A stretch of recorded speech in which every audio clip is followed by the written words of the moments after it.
projet. Donc je cite comme chef de file, il y a EDPC et les autres organisations sont AFOP pour le Royaume-Uni, Forim pour la France. Au niveau de la Belgique, on a l'ISCMPD et la CGMD.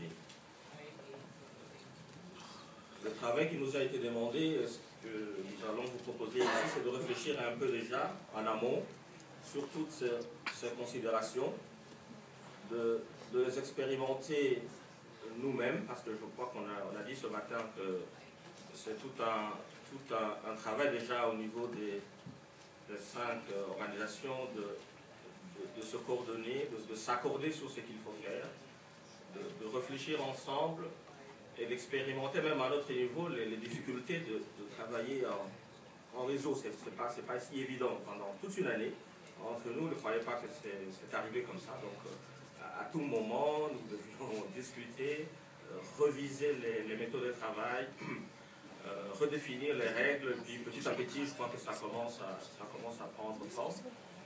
Mais simplement, si nous avons expérimenté cela entre nous, donc en micro, il va falloir maintenant élargir le cadre pour voir comment, au niveau macro, nous pouvons arriver à mettre ces règles pratiques qu'on a réussi à mettre entre nous, les expérimenter au niveau macro.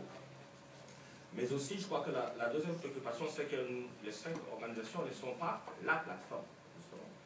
La plateforme doit, sa vocation, c'est de regrouper les 29 pays européens.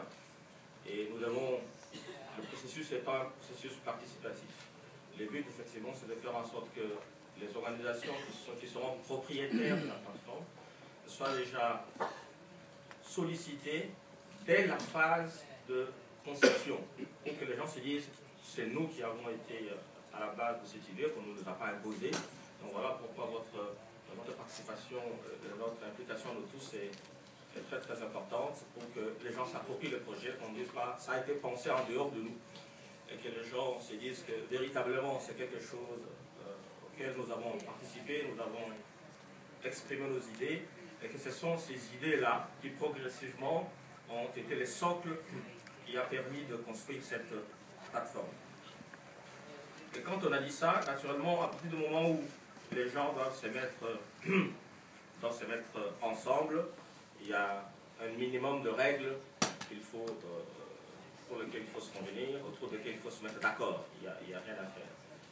Et voilà donc le sens de ces règles. Donc je vais vous les passer très rapidement en revue, parce que je vois que la plupart des gens qui sont ici ont pu s'exprimer déjà, ceux qui ont participé à la consultation en ligne, ont vu un certain nombre de points sur lesquels ils se sont prononcés, mais bon, pour des gens qui viennent d'Afrique et d'ailleurs, et comme la discussion est une discussion de mise en commun, il est toujours bon de partir des principes qui nous ont guidés pour élaborer ces règles, le but étant de voir si on peut les amender, et surtout si on peut les valider. C'est ça l'objectif. Donc en termes de présentation, il y a 5 points que je vais essayer de présenter très rapidement.